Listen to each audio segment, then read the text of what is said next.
Let's talk about what's happening at the state legislature right now. Marianne Goodland of the Colorado Independent is here as per usual, our regular guest. So thank you so much for being here.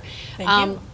Lawmakers meet for 120 days. We're about at the halfway point, and they still have some big issues to deal with, starting with transportation, right? They've made some progress? Wednesday, the House introduced a transportation bill that is sponsored by the Speaker of the House and the President of the Senate.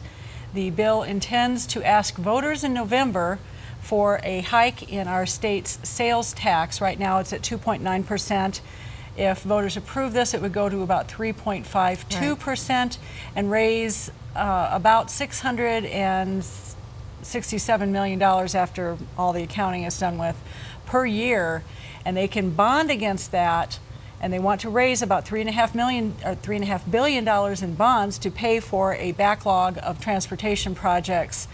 This is another one of the creative ways that our legislature has had to figure out how to find money to fund transportation. This is a big deal to get to this point. Very big deal. The negotiations have been going on about this for months, well before the session started. And the Democrats got the sales tax they wanted. The Republicans got a repeal of vehicle registration fees that that's been on their wish list ever since about 2009 when that bill was originally passed. Okay, so that's a sign of progress. Big sign of progress, and it will dominate a lot of what goes on at the Capitol, a lot of the discussions at the Capitol for the next couple of weeks.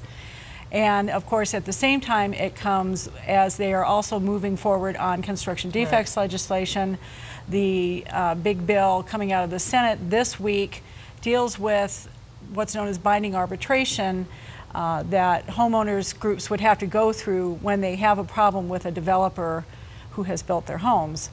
The bill is very much favored by the developers and the builders and the banks and the insurance companies. The homeowners groups, on the other hand, are not happy with it. Yeah, this has been a big thorn in the side for the legislature to even try and make progress on this.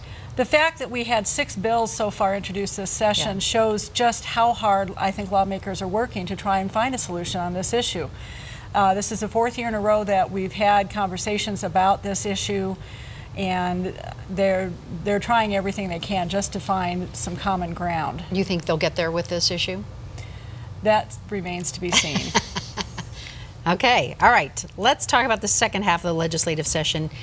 We know we have to have a balanced budget. Where do things stand with that? On March 17th, there will be a revenue forecast that will come out, and the budget writers, known as the Joint Budget Committee, will come out with the budget. It's expected to be introduced on March 27th. Now, what I'm hearing at the Capitol is that those March revenue numbers may cause them to have to come and find more money to cover a budget gap. The budget that the governor introduced back in November had a $500 million gap, and I'm told that that gap's going to get bigger with this next March revenue forecast. Okay, so we have that to look forward to. What about school finance? What's happening there? That's also giving lawmakers headaches. There is expected to be a $170 million shortfall in property taxes due to some laws that were passed some years ago. And when that happens, the state budget writers have to come up with that money too. So the School Finance Act will have to cover a big gap in property taxes. The governor has not proposed much in the way of an increase in spending for public schools this year, and the billion-dollar hole in school finance is going to kind of stay right where it is. All right, for the last 15 seconds, anything weird and wacky we need to be watching for? Well, the diaper and tampon bills are now moving forward, and they're both over in the Senate, where they both have Republican sponsors, so the chances are pretty good that those bills will also make some progress. We will not pay taxes on those items. All right. Correct. We'll see what happens. We'll count on you to come back and tell us. All right. Thank you, Marianne. You're welcome. All right. So the